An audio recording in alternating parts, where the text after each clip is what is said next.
তোমার যা আছে আমি তাই ভালোবাসি। ভালোবাসি তোমার প্রেমিক মনকে, শ্রদ্ধা করে তোমার ভালোবাসাকে। তুমি সমস্ত ঐশ্বর্য ছেড়ে আমার কাছে চলে এসো, চলে এসো খুব একটি সাধারণ মেয়ে হয়ে। আমার ভালো লাগবে।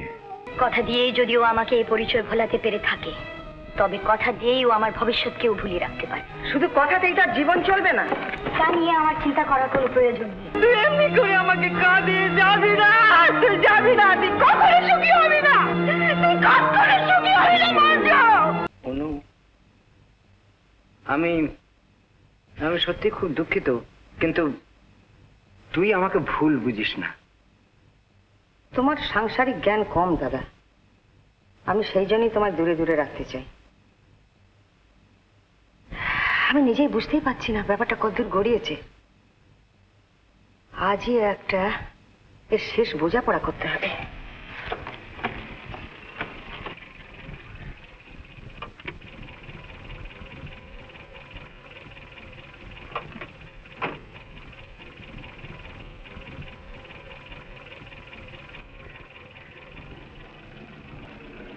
কোথায় ছিল এতক্ষণ? বলো, এতক্ষণ কোথায় ছিলে? জবাব দাও, উত্তর দাও। চুপ করে থেকো না। আমি সব বুঝেছি, আমি নিজে গিয়ে সব জেনে এসেছি। আমি তোমার মুখ থেকে শুনতে চাই, জবাব দাও। তুমি কি ভেবেছো তোমার এত সাহস হলো কোত্থেকে?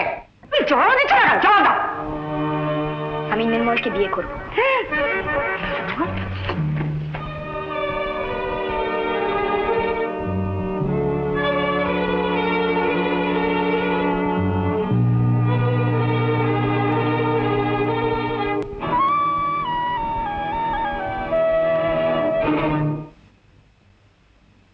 তুই নির্মলকে বিয়ে করবি?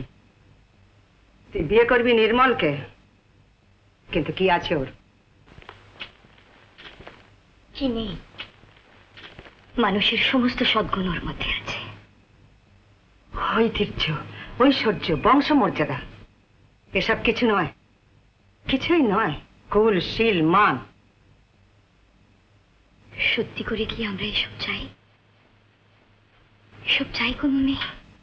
মঞ্জু, আমি বিয়ে করব একটা মানুষকে, তার কুলশীল মর্যাদাকে নয় মা। মঞ্জু, কাব্য আর উচ্ছ্বাস দিয়ে গড়া পৃথিবীটা নয়। ও তোকে যে কথা বলেছে সে তোর সম্পদের দিকে তাকিয়ে। ও ভালোবেসেছে তোর অর্থকে। অর্থহীন, সম্পদহীন, রাজ পরিবারের সঙ্গে সম্পর্কহীন তোকে কেউ ভালোবাসতে পারে না।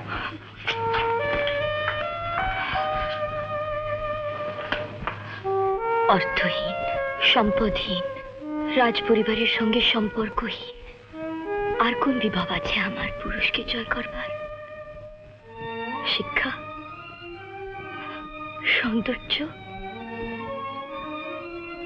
তেমন করে তো বলার মতো কিছুই নেই। তাহলে তেমন করে বলার মতো কিছু নেই।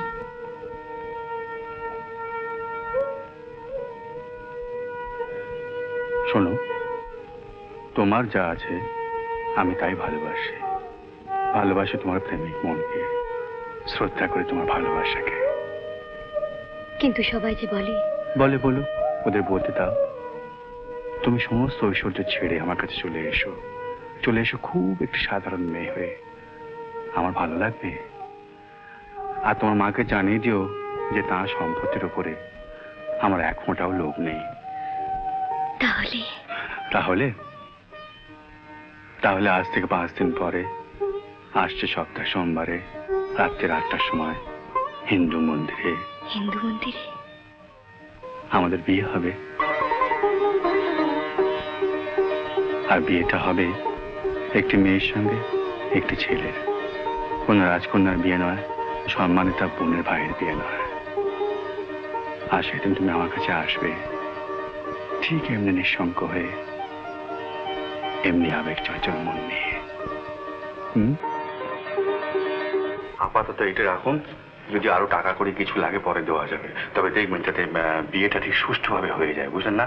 কারণ আমার লোক বল বলতে বিশেষ কিছু নেই, আর মেয়েটির তো কেউই নেই।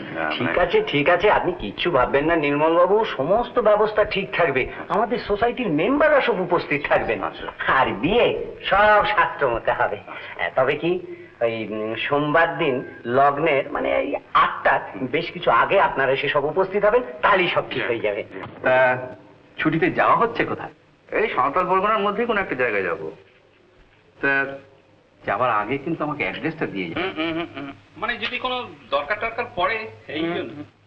ঠিক ওই কারণে ঠিকানাটাই রেখে যাবো না। আমি ওখানে হনিমুন করতে যাবো, আর আপনাদের জরুরি চিঠিগুলো গিয়ে আমাকে ডিস্টার্ব করবে, ওটি আমি হতে দেবো না স্যার। ও যা হবার ঘুরে এসে হবে। তো আয়োজন দেখে মনে হচ্ছে বেশ একটা প্রিপেয়ার্ড ইলপমেন্ট। এতে একটু এক্সাইটমেন্ট বাড়ে, বুঝলেন না? অত লম্বা রান করবেন স্যার? আরে বাবা, এই গাড়িতে এর চেয়ে ঢের বেশি রান আমি করেছি, সারা ভারতবর্ষ এই গাড়ি নিয়ে চষে বেরিয়েছি। এখন নেহাত নতুন কোনে চলবে, এই জন্য।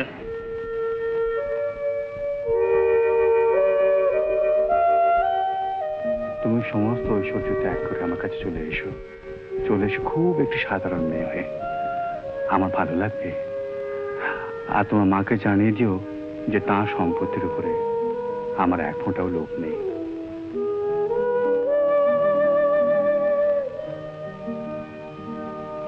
কি হলো, আর দেরি কত?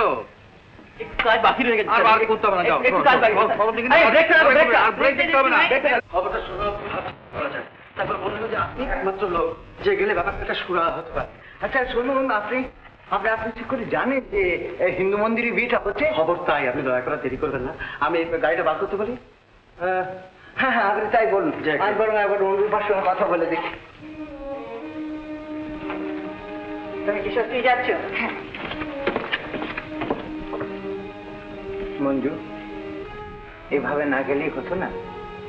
আজ যে যেতেই হবে মামা, যার সঙ্গে সারা জীবন চলবো বলে ঠিক করেছি, আজকের পুণ্য লগ্নেই যে সে চলার শুরু।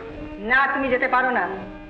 ভবিষ্যতের সমস্ত আশায় জলাঞ্জলি দিয়ে বংশের মান মর্যাদা নষ্ট করে তুমি যেতে পারো না। কিন্তু যেতে আমাকে হবে। তুমি ভালো করে ভেবে দেখো, মান ঐশ্বর্য বংশ গরিমা, তুমি নিজের দিকে একবার তাকিয়ে দেখো। নিজের দিকে তাকিয়েই তো বলছি মা, তোমার মনে মতো যদি বিয়ে হয়, সে বিয়ে হবে বংশের সঙ্গে বংশের, সেখানে আমার অস্তিত্ব কত। কিন্তু এই সমস্তের বাইরে তুমি কত ছোট, কত নগণ্য, কত সামান্য হয়ে যাবে, তা তুমি একবার ভেবে দেখেছ? কিন্তু সেইটাই তো আমার নিজের চেহারা, সেই তো আমার সত্যিকারের রূপ। কিন্তু মা, সেই রিক্ত রূপ তো কেউ মেনে নিতে পারবে না। নিশ্চয়ই পারবে মামা, কেবলমাত্র সে আমাকেই মেনে নেবে।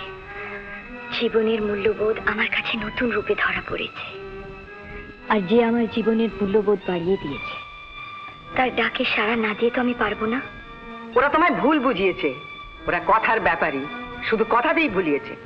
কথা দিয়েই যদিও আমাকে এই পরিচয় ভোলাতে পেরে থাকে, তবে কথা দিয়েই ও আমার ভবিষ্যৎকেও ভুলিয়ে রাখতে পারে। শুধু কথাতেই তার জীবন চলবে না, তা নিয়ে আমার চিন্তা করার কোনো প্রয়োজন নেই। কিন্তু আমি তোমাকে বুদ্ধিহীনার মতো কাজ করতে দেবো না। তুমি মানতে বাধ্য, এই আমার হুকুম। কোনো হুকুমেই তুমি আমাকে আটকাতে পারবে না মা, যেতে আমাকে হবে। যেতে আমি দেবো না। যেতে দিতে তুমি বাধ্য। না, আমি তোমাকে জোর করে আটকে রাখবো। জোর তুমি করতে পারো, কিন্তু আটকে তুমি রাখতে পারবে না। আইন আমার সপক্ষে, আমি সাবালিকা। ঠিক মঞ্জু, তুই কি বলছিস? ঠিকই বলছি মামা, 8টার আগে আমাকে পৌঁছতেই হবে, আর সেই জন্য কোনো বাধাই বাধা বলে মানবো না। নন্দন, দরওয়াজা বন্ধ করো।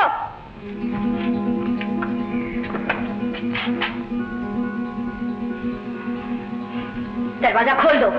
না মঞ্জু, তুই এমনি করে আমাকে ফেলে যাবি না। তুই এমনি করে আমাকে কাঁদিয়ে যাবি না। তুই যাবি না, তুই কখনো সুখী হবি না। তুই কখনো সুখী হবি না মঞ্জু। তবু আমাকে যেতেই হবে মা। মঞ্জু, মামা,